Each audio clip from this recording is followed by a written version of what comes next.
City. Actually, that's spot on. It is spot on.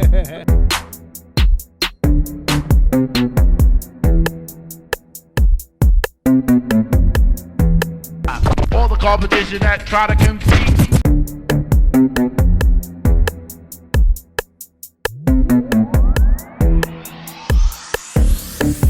Everything is spot on. About a year ago, the Triple D was worried they lost their champ. Errol Spence was in a car accident. We were afraid for his death. But now we have brighter days. Errol Spence just fought in a championship bout against Danny Garcia and won in an undisputed fashion against Danny Garcia. Darren, tell me what you think first. I think it's definitely one of the best comeback stories in boxing. You know, it reminds me similar of the Alex Smith situation, not to the same severity because we've seen Alex Smith go through surgery after surgery after surgery. The guy, like you said, that we weren't sure about what his life was going to be like after that accident. For him to come back after a year off, this is his longest layoff from between matches at any point in his career, and he didn't come back with no slouch fight. He came back with Danny Garcia, and I think it was telling. He dominated the fight. If you look at the numbers, they had the same amount of power punches. Mm-hmm. It didn't look like when you're watching that. You know, he kept attacking the body, and he continued to stack up damage on top of damage on top of damage. And where the separation really came in and where the numbers actually do tell the story is the jabs. So he continued to jab and kept him at bay. And that's what you got to do against a counterpuncher like Danny Garcia. And I'll tell you something that I know it may be going a little far, but I'll say this. Everybody wants to see him against Bud. That's what we want to see. I was listening to Teddy Atlas, how he thinks that's not going to happen because Bud's with Top Rank and Spence's with BBC. So PBC. You say it again? PBC, excuse me. I'm sorry. So my problem is the politics. This is one of the things I don't like about boxing. I don't like you got these top guys. I'm an MMA guy where everybody, for most part, is in the UFC. You got a couple of stragglers like Ben Askren was back in the day. Demetrius Johnson is now at ONE FC. But for the most part, you don't have to worry about are these two top guys in the world, everybody who we want to see fight, are they not going to fight because of politics? And I'm sorry, but I'm going to be extremely disappointed if politics is the reason I don't get to see Spence versus Bud Crawford for almost another year. I don't want that to happen. I want to know you guys' thought on that. Yeah, so the first things first, I think it would be wrong if we, didn't mention my bro in the undercard. That was, my 6'6" guy, you know what I'm saying? That was in the undercard looking like Wiz Khalifa. He was 6'6", 150, and he came in there against my African guy, you know what I'm saying, and dominated him and had his corner calling the fight in the second round. So I just had to bring that up. That was definitely the highlight of the night. But as far as Spence and Garcia, I think it was really good. Obviously, you talk about the comeback story, him coming back, 14 months removed from that tragic car accident. We didn't know what was going to happen. And then just came in the ring, and he looked dominant. Like you said, you talked about the jab. If you watch the fight, there's no way that you would believe that Spence only threw 7 more punches than Danny Garcia. I mean, it looked like Danny Garcia wasn't throwing punches at all. He was sitting there waiting kind of for that counter punch, that big punch. And Spence never gave him that opportunity. Darren talked about the jab, just continuously hitting him with the jab. It was effective all night. And the power punches was the same, but the discrepancy in the jab was so big. That's really where the fight was won. And honestly, Danny Garcia did put up a good fight. I keep everybody saying that Spence did dominate him in a sense, but Danny Garcia still won 4 rounds. You usually don't see that. So that was pretty good. But like I said, Spence won the fight. My only concern, it did look like his legs were back under him. I thought personally from watching the fight, he started to get exhausted a little bit. Danny was able to get some hits on him in those later rounds. And when you would have liked Spence to kind of just put the fight away and go ahead and dominate him, maybe not knock him out, but just kind of, dominate, throw some more power punches, kind of really get on him when Danny was on the ropes. I feel like he kind of just, let Danny stay in the fight all the way to the end. So I think that'll come with time. Like you said, it's his first fight in over a year, such a long layoff. I mean, who knows what he was feeling mentally, and then just, getting his legs back under him, getting his body back under him, getting used to being in the ring, getting used to being hit for real. So I think it was a great performance. I would like to see him be a little more aggressive next time throughout. But for him to come back 14 months removed from that accident and fight the way he did was amazing. Yeah, to counter with what both of you guys said, I think him being out for so long and being able to come back, he did dominate the fight. He came out very aggressive. Footwork was still there. Head work was still there. He still played, he had defense going into that fight. I think midway through the fight, Danny was cut in the face. And it was just downhill from there for Danny Garcia. He's one of those boxers. He takes a long punch and he leaves himself open. And I think Errol capitalized on that as much as he could.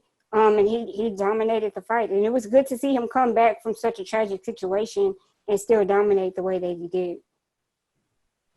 We brought up some good points, but at the end of the day, like Darian said, it's all working towards facing Bud Crawford. And that's what we want to see, and the politics are getting to that. But a conversation that's been kind of going around when we're comparing these two, I want to bring up in this discussion is there a problem or is there a discrepancy when it comes to Errol's power? We look at Errol in his last couple fights. He fought Mikey Garcia, knocked out a dude who's way underweight for that type of fight in terms of a welterweight fight. He fought a dude like Sean Porter, and he just fought Danny Garcia. A lot of comparisons when it comes to Crawford is Crawford would have knocked out these guys. What are y'all's opinions when it comes to that? And what are we kind of looking for when we're looking at a potential Bud Crawford versus Errol Spence Jr.? I think that a lot of times when people are discussing knockout power is sometimes overweighed. I think that a lot of times people discuss knockout power, and it's a factor. Don't get me wrong. If you're sitting here comparing two maybe equal resumes, but you see one that has 10 more knockouts, you definitely say, okay, this guy was maybe a little bit more dominant. But here's the thing. There's some people who are technicians, and you can break somebody down with technique. So I think that that's something that needs to be placed in there. And Earl is definitely a technician. I'm not, like I said, I'm not a huge boxing guy. You know, I that politics side of it just completely removes me from anything that's not a huge fight. I'm just going to be completely honest with you. But I do know from the technique side of things that if you can continue to point somebody, that knockout power may not matter. You can out-technique somebody with knockout power to where it's not as effective. So I think that's something that needs to be included in that conversation. Yeah, and I think the perfect example we saw earlier in the year, it probably doesn't even seem like it because this year has been so long due to COVID. But what Darian's talking about when we watched Fury and Tyson earlier in the year. I mean, Tyson had, is it Wilder? Wilder and Fury. Yeah. I'm tripping. They named weird. Yeah, Wilder had all the knockout power in the world, and he could barely touch Tyson Fury, right? It's just technique.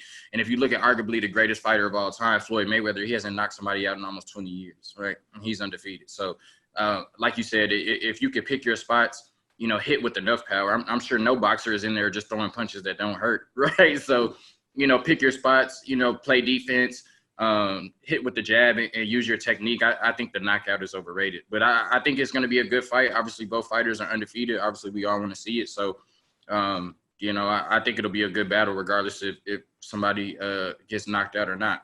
And as I've grown older and started to appreciate boxing a little bit more, I appreciate these fights that go the distance. I mean, obviously, you want to see the knockout, but sometimes you just like seeing a good technical, 12-round fight.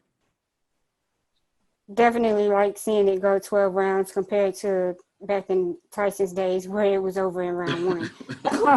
And so, yeah, to add to what y'all was saying, yeah, it's definitely good to see somebody go the distance with technique and win it that way. And if you want to be the best, you have to fight against the best. And so you go for where the competition is. And I would hate to see them keep avoiding that fight. But I also understand the politics side of it. I wouldn't be surprised if they wait until both are on the latter ends of their career and then we finally get it.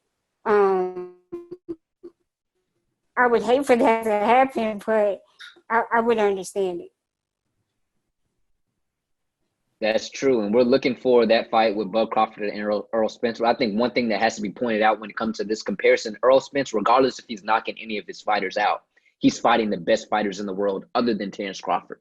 When you look at Terrence Crawford and his resume in the ring, he hasn't fought any of the top welterweights. He's fought guys that were over the hill. And when I look at this comparison, I don't think it's even fair to be even mentioning Errol Spence and Terrence Crawford in the same discussion because Terrence Crawford hasn't fought the dudes that Errol Spence has. And when he does, he fights the dudes that are over the hill, such as who did he fight? Kell Brooks. He fought him, and this dude's over the hill all the way.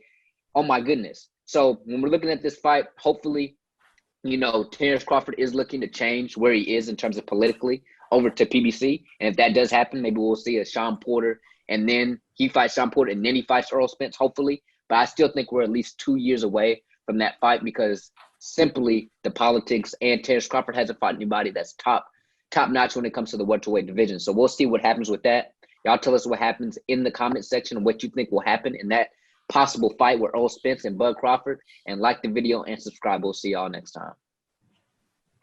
We thank you guys for tuning in to this week's episode. Be sure to check out more shows here on this YouTube page, such as SOS Discussions or My Point Exactly. And most of all, keep watching Spot On Sports! it's a new wave of sports that's sweeping the nation. We're not just accurate, it's spot on.